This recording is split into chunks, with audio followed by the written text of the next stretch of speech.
transversalidade. Relatório apresentado ao Congresso Internacional de Psicodrama, realizado em Paris em setembro de 1964 e publicado no número 1 da Revista de Psicoterapia Institucional. Félix Guattari.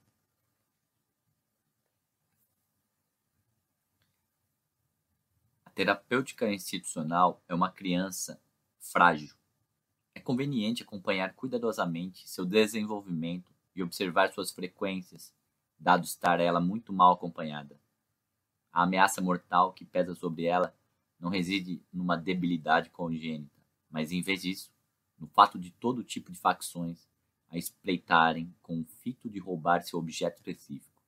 Psicólogos, psicossociólogos e mesmo psiquiatras vão tirar dela algumas lascas, a partir da qual farão sua coisa, enquanto o rapace ministerial espera o momento em que poderá incorporá-la a seus textos oficiais. Depois do último pós-guerra, muitos foram os elementos rejeitados da psiquiatria de vanguarda que foram, por meio desses procedimentos, precocemente desviados de seu caminho. A ergoterapia, a social-terapia, a psiquiatria de setor, etc.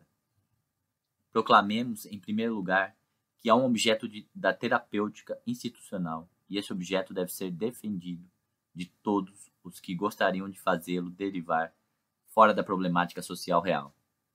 Isso implica, simultaneamente, uma tomada de consciência do nível social mais amplo, por exemplo, o da orientação da saúde mental na França, e uma tomada de posição doutrinal nos níveis mais técnicos das terapêuticas existentes.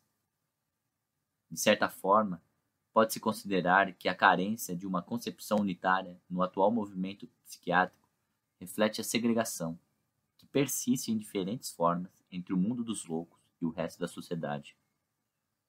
Essa cisão no ambiente dos psiquiatras, responsáveis pelas instituições de assistência, entre suas preocupações interiores e os problemas sociais mais gerais, tende a ser transposta de diferentes maneiras. Desconhecimento sistemático daquilo que acontece fora dos muros do hospital, psicologização dos problemas sociais, escotomização de seu campo intencional no âmbito da instituição e assim por diante. Ora, o problema da incidência do significante social sobre o indivíduo aflora a todo instante e em todos os níveis, e na perspectiva da terapêutica institucional. A única coisa que se pode fazer é reconhecer sua existência. A relação social não é um para-além dos problemas individuais e familiares, e parece-nos que sua importância é ainda maior quando estamos diante de síndromes psicóticas que se apresentam sob os aspectos mais dessocializados. Freud, cuja obra se desenvolveu no essencial em torno da questão das neuroses, não desconhecia o problema, como podemos ver, por exemplo, na seguinte citação das Novas Conferências de Psicanálise. Início de citação. Ao estudar as situações de risco, constatamos que a cada período da evolução corresponde uma angústia específica. O risco do abandono psíquico coincide com os primeiríssimos momentos de despertar do ego. O risco de perder o objeto ou o amor coincide com a perda de independência que caracteriza a primeira infância. O risco da castração, com a fase fálica, e, por fim, o medo do superego, que ocupa um lugar particular, com um período de latência. Os antigos motivos de medo deveriam desaparecer no curso da evolução, dado que as situações de risco correspondentes perderam seu valor graças ao reforço do ego. Mas não é assim, de modo algum, que as coisas ocorrem na realidade. Inúmeros indivíduos nunca vêm a vencer o medo de perder o amor, sendo para eles um desejo insuperável o sentir-se amados. Esses indivíduos persistem, portanto, desse ponto de vista, a comportar-se como crianças. Normalmente, o temor do superego nunca cessa, porque o medo da consciência mostra-se indispensável à manutenção das relações sociais. Com efeito, o indivíduo, salvo raras exceções, sempre depende de uma coletividade. Algumas das situações de risco perduram, por vezes, até épocas tardias, sendo as causas do medo oportunamente modificadas. Fim de citação. Qual o obstáculo contra o qual se chocam os antigos motivos de medo, obstáculo que os faz recusar-se a desaparecer? De onde provém essa persistência, essa manutenção de angústias neuróticas, uma vez dissolvidas as situações que sustentam sua emergência, e na ausência de toda situação de risco. Algumas páginas depois, Freud reafirma a anterioridade da angústia com relação ao recalque. A angústia é causada por um perigo exterior. É real, mas esse perigo exterior é ele mesmo evocado e condicionado pelo perigo pulsional interior. Início de citação. Com efeito, a menininha teme as exigências de sua libido. Nesse caso específico, ela passa a ter um profundo medo do amor que sente pela mãe. Fim de citação. É, portanto, a ameaça interior que cria as condições para o surgimento do perigo exterior. A renúncia ao objeto amado é correlativa no plano do real, a aceitação da perda do membro, mas o complexo de castração, por sua vez, não poderia ser liquidado por meio dessa renúncia. Isso ocorre porque ele, na verdade, implica a operação de um termo suplementar na triangulação situacional do complexo de Édipo, de modo que nunca cessa por inteiro essa ameaça de castração, que reativará permanentemente aquilo que Freud denomina uma necessidade inconsciente de culpa. A engrenagem de significantes sociais vê-se assim vinculada de modo irreversível com a castração e a culpa, enquanto até essa etapa seus estatutos permaneciam precários em razão do princípio de ambivalência que presidia a escolha dos diversos objetos parciais. A partir de então, a instância dessa realidade social fundará sua persistência na instauração de uma moralidade irracional, em que a punição, não podendo ser articulada a uma legalidade ética, só vai encontrar sua justificativa numa lei de repetição cega. Por conseguinte, não será suficiente buscar reconhecer, por intermédio do impossível diálogo entre o ego ideal e o superego, o efeito de manutenção da angústia fora das situações de risco atuais, pois ele, na verdade, implica a pertinência dessas últimas a uma lógica significante, específica do nível social considerado, e que convém analisar com as mesmas exigências maiêuticas empregadas na psicanálise do indivíduo. A manutenção é a repetição, é a expressão de uma pulsão de morte. Mascararemos a interrogação que se acha implicada aí se arremetermos a uma noção de continuidade. Julgamos normal prolongar a resolução do complexo de Édipo mediante uma boa integração a um ambiente social. Não haverá lugar para julgar antes que esses efeitos de persistência da angústia devam ser articulados a essa dependência evocada por Freud, que tem o indivíduo com relação à coletividade. Trata-se do fato irreversível, até segunda ordem, de que o complexo de castração não poderá jamais encontrar uma solução satisfatória enquanto a sociedade contemporânea persistir em lhe confiar um papel inconsciente de regulação social. Há uma incompatibilidade cada vez mais pronunciada entre a função do pai, enquanto é para o sujeito o suporte de uma possível mediação de impasses identificatórios inerentes à estrutura da família conjugal, e as exigências das sociedades industriais, para as quais um modelo integrador do tipo pai, rei, Deus tende a perder toda a função efetiva, exceção feita à mistificadora, fato particularmente evidente em fases de regressão social. Por exemplo, quando os regimes fascistas, ditatoriais, de poder pessoal, presidencial dão origem a fenômenos imaginários de pseudo-facilização coletiva que acabam numa derrisória totemização publicitária de um chefe esse que, por outro lado, permanece no essencial sem real controle da máquina significante do aparato econômico. Aparato que, ao contrário, não para de reforçar seu poder e a autonomia de seu funcionamento. Os Kennedy e os Khrushchev, que tentaram ultrapassar essa lei, foram sacrificados, ainda que em cerimônias distintas, no altar, no primeiro caso, o da indústria petrolífera, e no segundo, o dos pilares da indústria pesada. A real subjetividade dos estados modernos, os verdadeiros poderes de decisão, sejam quais foram os sonhos nostálgicos dos defensores da legitimidade nacional, não se poderiam identificar com encarnação individual alguma e não mais com a existência de um pequeno estado maior, esclarecido. Até este momento, essa subjetividade permanece inconsciente e cega, sem a esperança de que um Édipo moderno lhe possa guiar os passos. Não há dúvida de que não é de esperar que a saída venha de uma invocação e de uma tentativa de reabilitação de suas formas ancestrais, precisamente em razão do fato de a experiência freudiana nos levar a propor a nós mesmos a questão, de um lado, dessa persistência da angústia, para além das modificações situacionais, e do outro, dos limites atribuíveis a esse processo.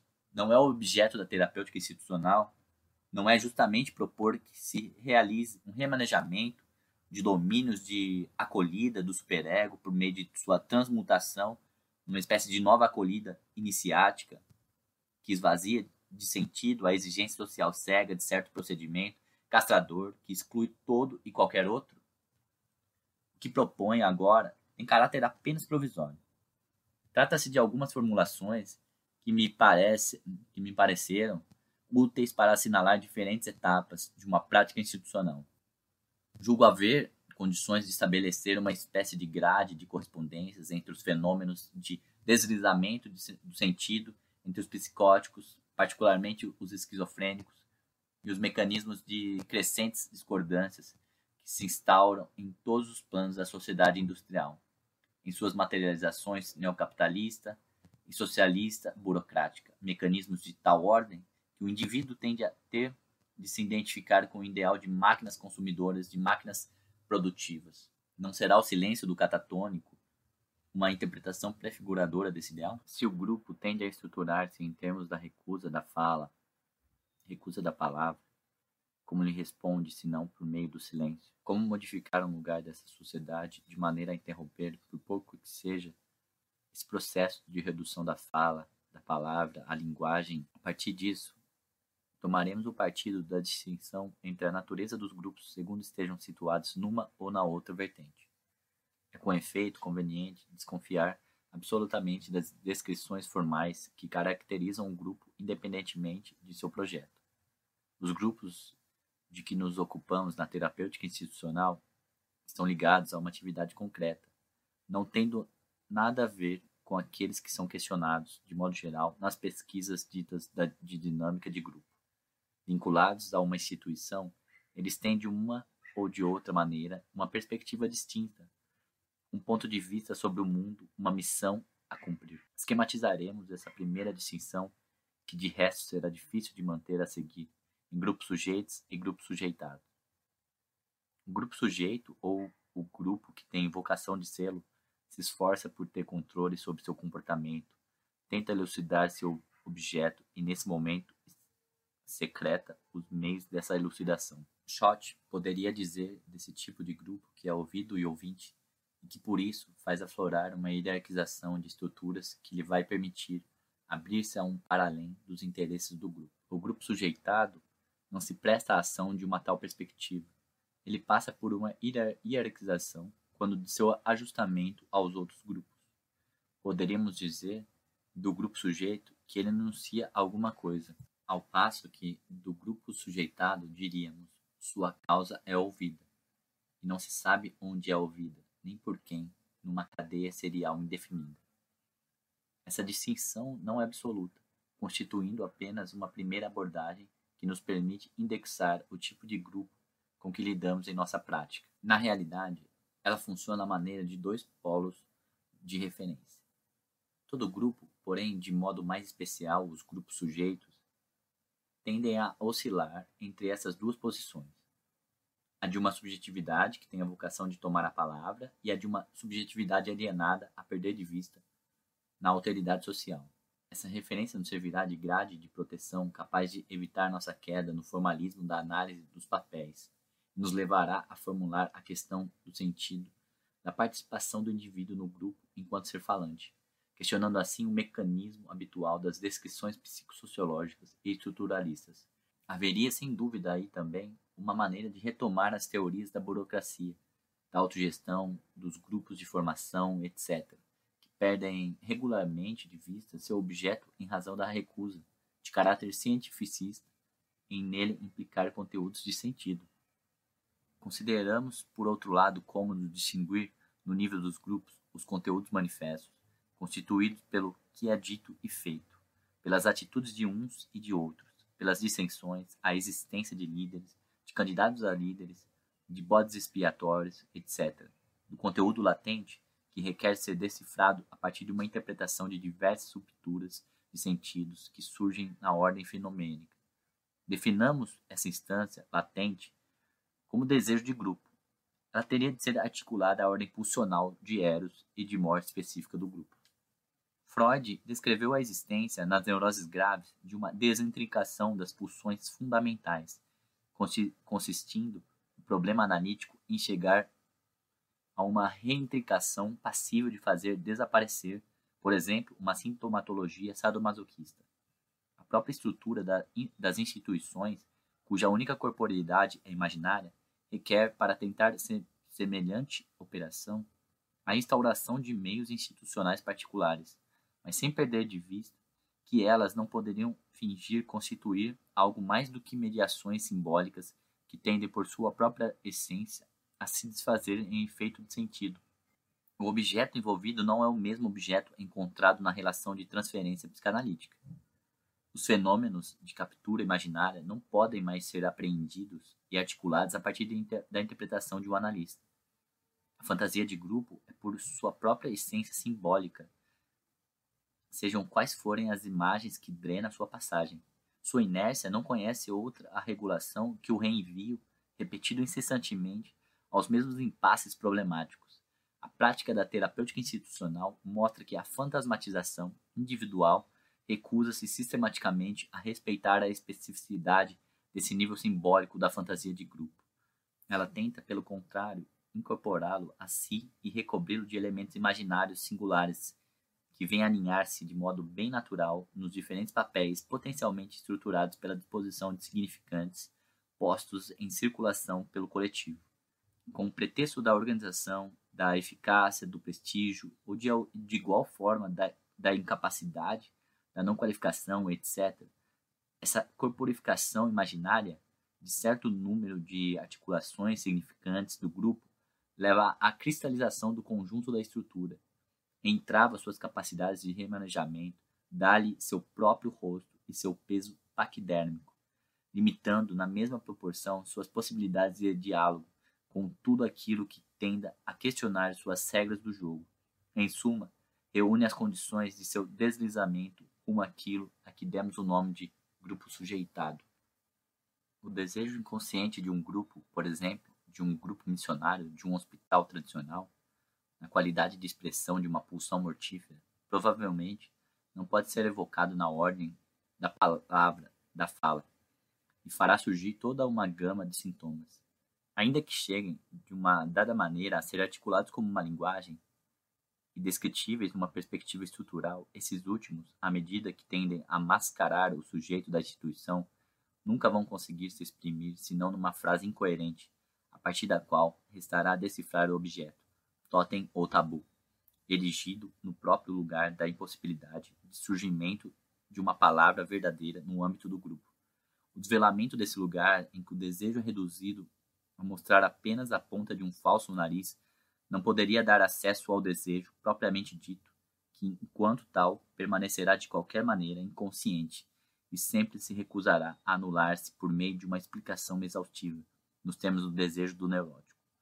Mas a abertura de um espaço, a preservação de um vacúolo no qual se possa extrair um primeiro plano de referência a essa instância do desejo de grupo, situará de imediato o conjunto da problemática para além das contingências relacionais. Lançará uma luz totalmente distinta sobre as questões de organização, obscurecendo na mesma medida as tentativas de descrição formal e aparentemente racional. Na verdade, ela vai constituir a prova prévia a toda tentativa analítica de grupo. Desde os primeiros passos nesse caminho, vai surgir uma distinção primordial entre desalienação de grupo e análise de grupo. De fato, o papel de uma análise de grupo não é idêntico ao papel de uma organização do coletivo de inspiração mais ou menos psicossociológica, nem a intervenção de um engenheiro na organização. Repitamos, a análise de grupo está aquém e além dos problemas de ajustamento de papéis de transmissão de informações e assim por diante. As questões essenciais surgem aí antes da cristalização das constelações, das repulsas e atrações, no nível em que jorra uma criatividade de grupo possível, ainda que essa, em geral, estrangule a si mesma no filete de não sentido que se recusa a assumir, preferindo o grupo dedicar-se a titubear suas palavras de ordem, obturando todo o acesso a uma fala, a uma palavra verdadeira, isto é, articulável às outras cadeias do discurso histórico, científico, estético e assim por diante. Com base em que espécie de desejo pode viver, por exemplo, um grupo político condenado pela história, exceto num eterno voltar-se sobre si mesmo? Ele terá de secretar sem cessar mecanismos de defesa, de denegação, de recalque, fantasias de grupo, mitos, dogmas, etc. Sua análise só poderá levar à descoberta da natureza do desejo mortífero de grupo, de que são expressão em sua relação com as pulsões históricas ocultas, esmaculadas das massas, das classes ou das nacionalidades sujeitadas. Esse último aspecto da análise, no nível mais elevado, não poderia, a meu juízo, ser separado de outros problemas psicanalíticos de grupo, nem, por outro lado, individuais. No hospital psiquiátrico tradicional, por exemplo, há um grupo dominante composto pelo diretor, pelo econômico, pelos médicos, as mulheres dos médicos, etc., formando uma estrutura opaca que impede o aflorar de uma expressão do desejo dos conjuntos humanos constitutivos da instituição. Onde pôde esse desejo se refugiar?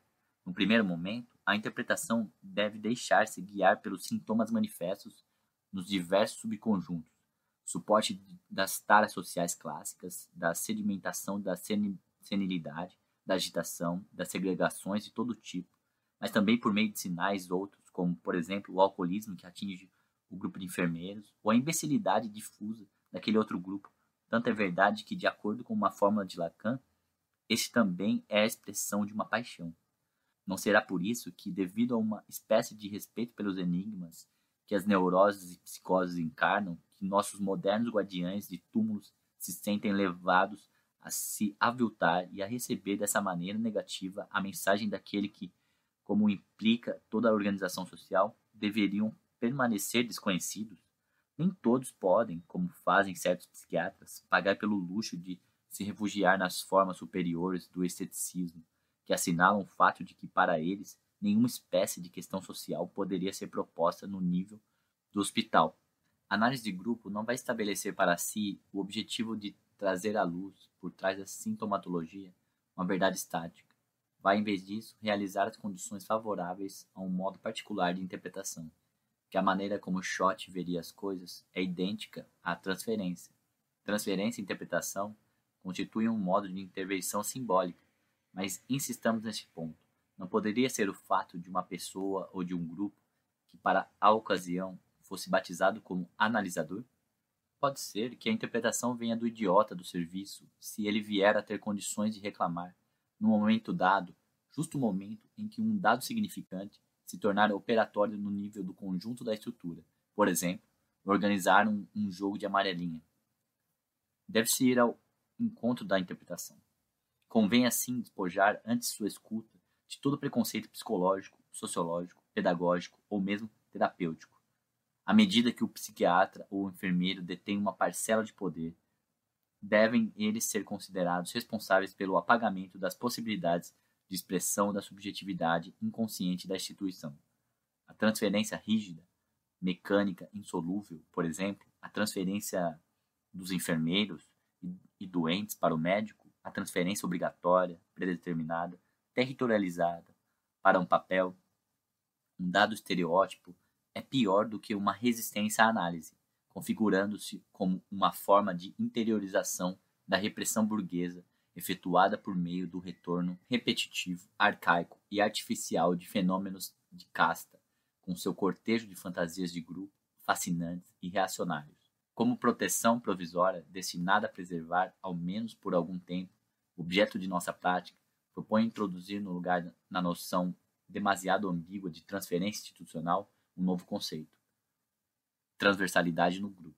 Transversalidade, por oposição a uma verticalidade que se encontra, por exemplo, nas descrições feitas pelo organograma de uma estrutura piramidal, chefes, subchefes, etc. Uma horizontalidade como aquela que se pode realizar no pátio do hospital, na ala dos agitados, ou melhor, a dos cretinos, isto é, certo estado de fato em que as coisas e as pessoas se arranjam como podem a situação na qual se encontram. Ponham-se num campo fechado, cavalos com viseiras ajustáveis. E digamos que o coeficiente de transversalidade vai ser justamente esse ajuste das viseiras. Imagina-se que quando os cavalos eles estiverem totalmente impedidos de ver, venha a se produzir entre eles certo modo traumático de contato. À medida que formos abrindo as viseiras, podemos imaginar que a circulação vai se tornando mais harmoniosa. Tentemos imaginar a maneira como os homens se comportam uns com relação aos outros, do ponto de vista afetivo. De acordo com a célebre parábola schopenhaueriana dos porcos-espinhos com frio, ninguém suportaria uma proximidade demasiado íntima com os semelhantes. Início de citação. Num dia de inverno glacial, os porcos-espinhos de um rebanho apinharam-se a fim de se proteger do frio mediante o calor recíproco, mas dolorosamente incomodados pelos espinhos. Não tardaram em voltar a se afastar uns dos outros, obrigados a se aproximar de novo, em razão do frio persistente. Experimentaram uma vez mais a ação desagradável dos espinhos, e essa alternância entre aproximação e afastamento perdurou até que descobriram uma distância conveniente na qual se sentiam ao abrigo dos males. Fim de citação. Freud em Psicologia das Massas e Análise do Eu. No hospital, o coeficiente de transversalidade é o grau de cegueira de cada membro do corpo de funcionários. Deve-se, contudo, atentar para o fato de que formulamos a hipótese de que o ajuste oficial de todas as viseiras e os enunciados manifestos que dela resultam depende de maneira quase mecânica do que acontece no nível do médico, chefe, do diretor, do econômico, etc. A partir disso, tudo parece repercutir em tudo, do topo à base. Claro que pode haver uma pressão da base, mas de todo modo geral, essa pressão permanece incapaz de modificar a estrutura de cegueira do conjunto. A modificação deve incidir no nível de uma redefinição estrutural da função de cada um e de uma reorientação do conjunto. Enquanto se mantêm imobilizadas em si mesmas, as pessoas só podem ver a si mesmas. A transversalidade é uma dimensão que pretende superar os dois impasses, quais sejam o de uma verticalidade pura e o de uma simples horizontalidade. A transversalidade tende a se realizar quando ocorrer uma comunicação máxima entre os diferentes níveis e, sobretudo, nos diferentes sentidos. Isso constitui o próprio objeto de pesquisa de um grupo sujeito. Nossa hipótese é a seguinte: é possível modificar diferentes coeficientes de transversalidade inconsciente nos diferentes níveis de uma instituição. Por exemplo, a comunicação existente em pleno dia no núcleo constituído em torno do diretor médico, dos internos, permanece talvez num plano demasiado formal. E podemos considerar que o coeficiente de transversalidade é aí muito baixo. Em contrapartida, no nível do quartel, o coeficiente de transversalidade latente e reprimido poderá mostrar-se superior àquele. Os enfermeiros têm relações mútuas mais autênticas com base nas quais os doentes poderão fazer certo número de transferência dotados de efeito terapêutico, sempre com caráter de hipótese. Os múltiplos coeficientes da transversalidade, ainda que com intensidades distintas, nem por isso são menos homogêneos. Com efeito, o nível de transversalidade que existe no grupo detentor do poder real determina inconscientemente o ajuste de possibilidades extensivas aos demais níveis de transversalidade. Pensemos no raríssimo caso em que haja um coeficiente de transversalidade bem alto entre os internos, como esses em geral não detêm poder real algum sobre a instituição. Esse forte coeficiente de transversalidade vai permanecer latente e só vai ter repercussões sobre um ambiente bem limitado. Poderemos dizer desse estado de transversalidade, desde que seja agora tolerável uma comparação termodinâmica nesse domínio em que as coisas acontecem em linhas de forças sociais, que sua fortíssima entropia organizacional desemboca na absorção ou enquistamento de toda e qualquer veleidade de sua redução local.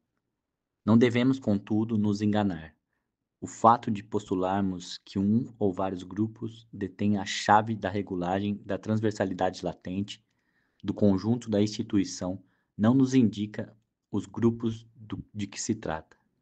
Com efeito, eles não coincidem necessariamente com as instâncias jurídicas do estabelecimento que controla apenas sua expressão manifesta. É preciso, pois, distinguir cuidadosamente o poder real do poder manifesto. O poder da relação de forças reais requer análise. Todos sabem que o Estado não faz a lei em seus ministérios. Ocorre, igualmente, num hospital psiquiátrico, o poder de fato escapar aos representantes patenteados da lei e se repartir entre diversos subgrupos, serviços, chefes ou, por que não, clube interhospitalar, associação de funcionários, etc. Parece eminentemente desejável que os médicos e os enfermeiros, a quem cabe em princípio curar os doentes, assumam um controle coletivo sobre a regulagem daquilo que, além da legalidade comum, controla os fatores suscetíveis de modificar o ambiente, as trocas, o modo de funcionamento real da instituição. Mas isso não poderia ser instituído mediante uma reforma. As boas intenções nessa matéria não garantem acesso algum a essa dimensão da transversalidade. Para que a intenção declarada dos terapeutas tenha um alcance não degenerador, é o próprio ser destes, na qualidade de ser do desejo, que deve estar envolvido e questionado pela estrutura significante diante da qual eles se veem. Isso pode levar a um requestionamento decisivo de toda uma série de dados mais ou menos bem estabelecidos. Que interesse tem o Estado de bloquear os créditos? Por que a Seguridade Social persiste em não reconhecer as psicoterapias de grupo? Não é a faculdade de essência liberal, retrógrada, na mesma medida em que o são, por outro lado, as centrais sindicais em princípio, mais à esquerda, no tocante a, por exemplo, problemas de categorização, de hierarquia e assim por diante? O sujeito da instituição e o sujeito efetivo, isso é, inconsciente, aquele que detém o poder real, nunca é dado de uma vez por todas.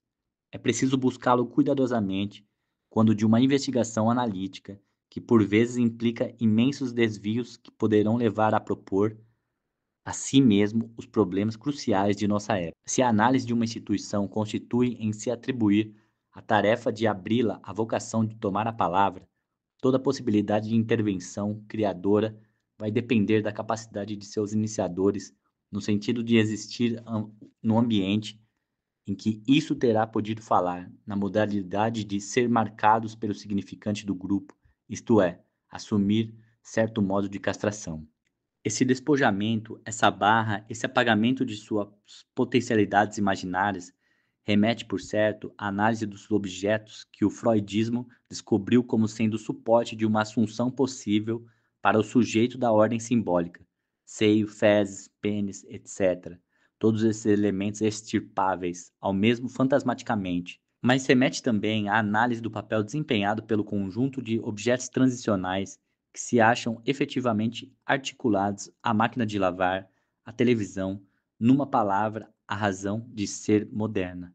Por outro lado, a coleção de objetos parciais, a começar pela imagem do corpo como suporte da identificação consigo mesmo, não é ela própria lançada ao consumo cotidianamente no mercado, cotada na bolsa, oculta dos valores pseudo-eróticos, estéticos, esportivos e etc.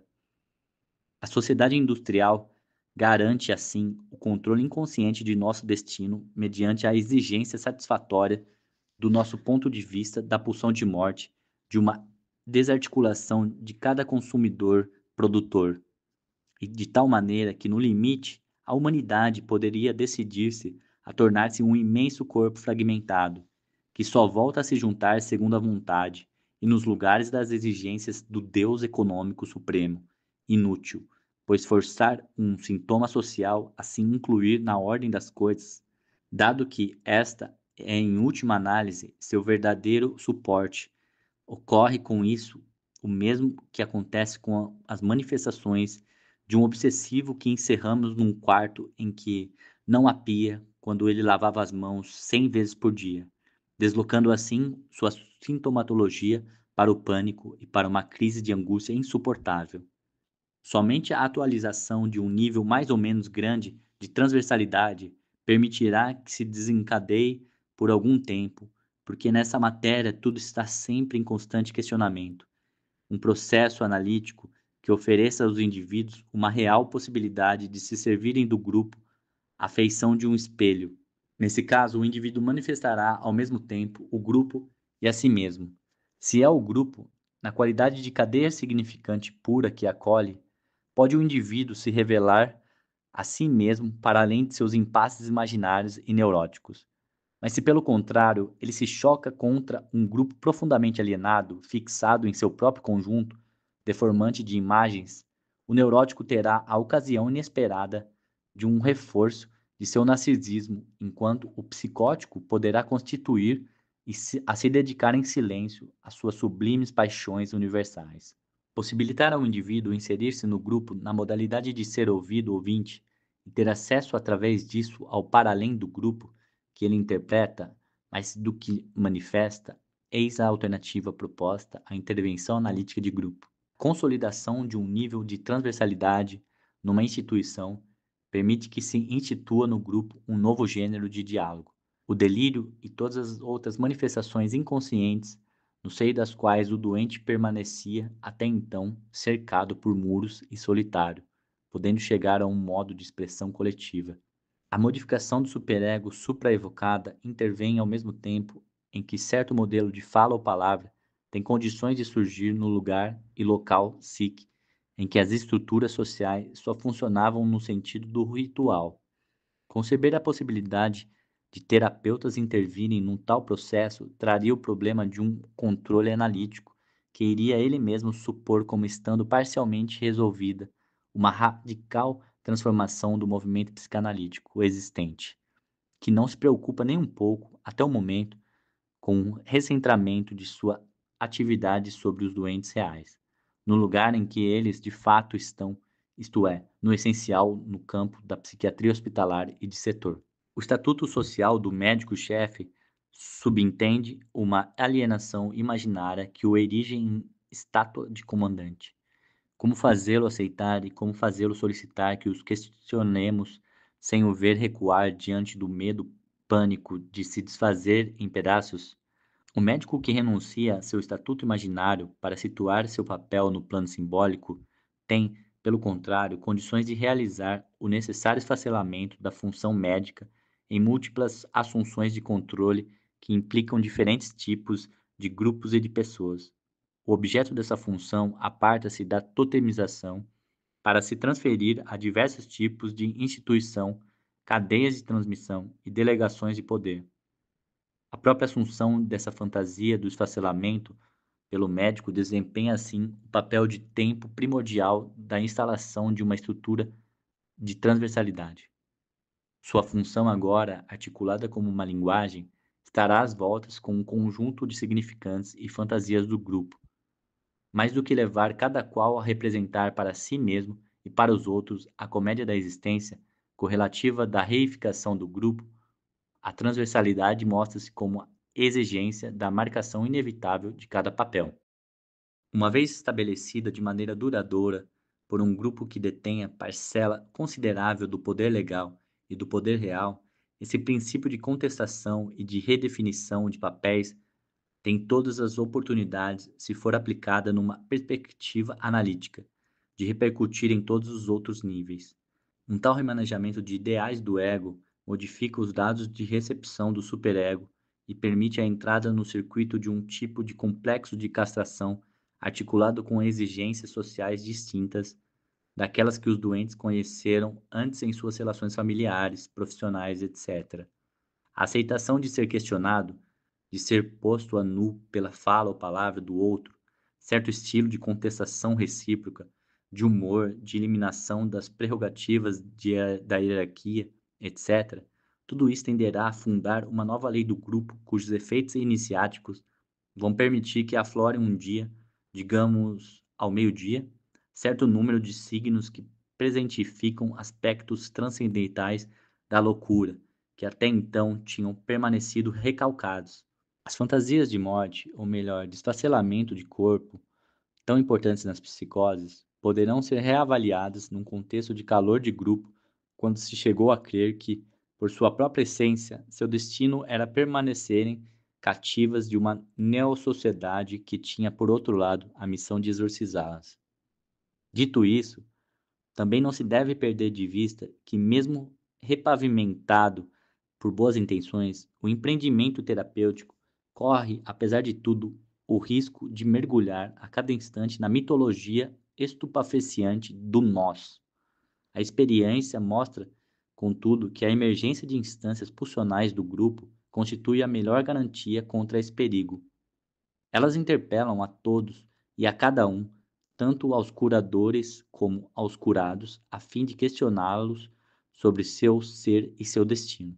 O grupo torna-se então uma cena ambígua, percebida sobre um duplo plano, um tranquilizador e protetor, vedado a todo o acesso à transcendência, gerador de defesas obsessivas, de um modo de alienação, apesar de tudo, reconfortante, da eternidade ao cotidiano, e o outro, aquele que deixa aflorar por trás dessa tranquilidade artificial a imagem mais rematada da finitude humana. E todo empreendimento intermediário se acha aí despossuído em nome de uma instância mais implacável que minha própria morte, a de sua captura pela existência do outro, única garantia de tudo aquilo que pode vir por meio da fala ou palavra. A diferença do que acontece na psicanálise, dita dual, nenhum recurso imaginário subsiste aqui no nível das dialéticas de senhores e escravos, o que constitui, a meu ver, uma forma possível de ultrapassar o complexo de castração. A transversalidade no grupo é uma dimensão contrária e complementar às estruturas geradoras de hierarquização piramidal e modos de transmissão que esterilizam as mensagens. A transversalidade é o lugar do sujeito inconsciente do grupo, o para-além das leis objetivas que o fundam, o suporte do desejo do grupo. Essa dimensão só pode ser destacada em certos grupos que, deliberadamente ou não, tentam assumir o sentido de sua praxis, instaurar-se como grupo sujeito, colocando-se assim numa postura de vir a ser o agente de sua própria morte. Em oposição relativa a esses grupos missionários, os grupos sujeitados recebem passivamente suas determinações do exterior e, com a ajuda de mecanismos de autoconservação, se protegem de maneira mágica de um não-sentido considerado exterior. Assim agindo, recusam toda possibilidade de enriquecimento dialético fundado na alteridade do grupo. Parece-nos concebível uma análise de grupo que se propõe a realizar o remanejamento de estruturas de transversalidade, desde que evite os obstáculos das descrições psicologizantes das relações internas, cujo efeito é desprezar as dimensões fantasmáticas específicas do grupo, ou as descrições comportamentalistas que permanecem deliberadamente no plano dos grupos sujeitados. A incidência do significante do grupo sobre o sujeito é vivenciada por este último no nível de um limiar de castração, decorrência do fato de que a cada etapa de sua história simbólica, o grupo possui inalienavelmente um modo de exigência diante de sujeitos individuais que implica um reforço relativo das incitações pulsionais destes a estar em grupo.